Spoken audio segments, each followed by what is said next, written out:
Hello guys, magandang hapon guys.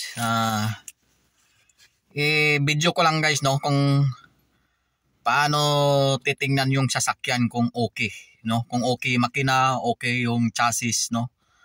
Guys, 20 years na yung sasakyan ko, yung yung edad ng sasakyan ko, 20 years na po siya.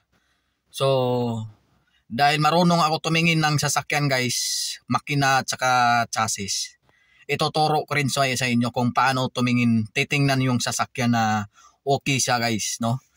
Pag bumili dito ng sasakyan ay hindi kailangan ang OR, no? Rehistro lang kailangan. So, yan guys, no? I-share ko sa inyo paano titingnan ang sasakyan. Kailangan guys, pag bumili kayo ng sasakyan or titingnan nyo, may dala kayo ng tissue paper. Ito guys, tissue paper, no?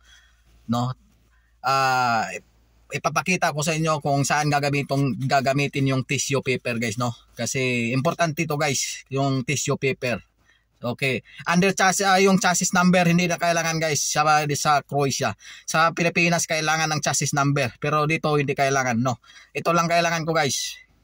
Ito guys, ang gagawin natin dito guys ay ito yung guys, no? Cover sa makina guys, no? Bubuksan natin to guys.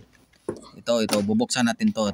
Yan guys, nakikita niyo yung sa looban guys, no? Makikita niyo yung battery, makina, no? So, ang gagawin dito guys para paano malaman na okay ang makina. Ito guys ay dipstick guys. Ito, kulay blue na to, handle na yung to, dipstick ang tawag ito guys, no?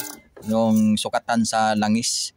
So, ang gagawin dito guys ay tatanggalin mo yung dipstick na yan at saka mo yung tissue paper guys. Ito yung sinasabi ko guys, yung tissue paper, no? Pasok mo yung tissue dyan sa looban guys para mamaya ay titingnan natin, i-start natin ang makina guys, no? Titingnan natin siya kung tatalsik siya guys or hindi, no? Kung mayroong langis na kakapit doon sa looban ng na yan, yung papel na yan guys, no?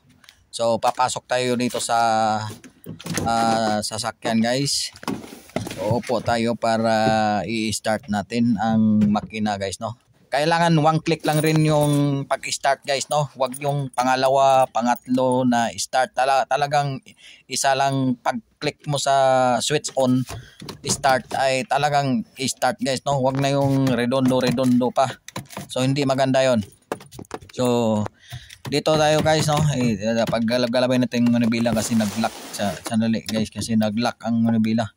So, galawin lang nyo guys, no? Pag mag-lock yung manibela, galawin lang ninyo para siya.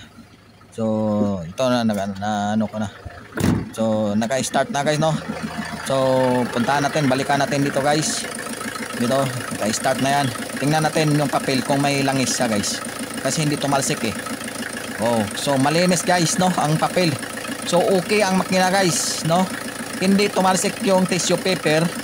Wala ring langis ang tissue paper. So okay na okay ang makina guys. Yun yung palatandaan guys na okay ang makina guys, no? Hindi tumatalsik ang mga langis dun sa loob. So ito guys yung engine oil, no? Ito yung lagayan ng oil. So bubuksan natin to guys. Ang purpose dito kung mayroong lumalabas na usok guys or langis, no? Tingnan natin kung may usok. So walang usok guys, no? So grabe ka guys, no? Grabe siya ka okay na makina guys. Kondisyon ang makina guys. Walang usok, walang langis na tumatalsik, no? So yun yung palatandaan guys, no? Yan na yung yung dipstick at saka yung itong cover na to, kailangan walang langis or usok na lumalabas, no? So okay na okay yung guys, yung makina guys. Wala talagang problema yan guys, no? 20 years na ang makina na yan guys, yung sasakyan na to, 20 years na ang edad guys, no? So ang gagawin na naman guys ay yung under chassis guys. Titingnan ninyo ang under chassis kung okay ang under chassis, hindi bulok. Kailangan hindi bulok ang under chassis guys. So yun guys, no? Oh, okay. Nakita nyo yung under chassis guys, hindi bulok guys. Okay na okay guys. Pasado yan sa LTO guys. Doon ako na sa LTO, no? no? Pasadong pasado sa LTO ang ano guys, yung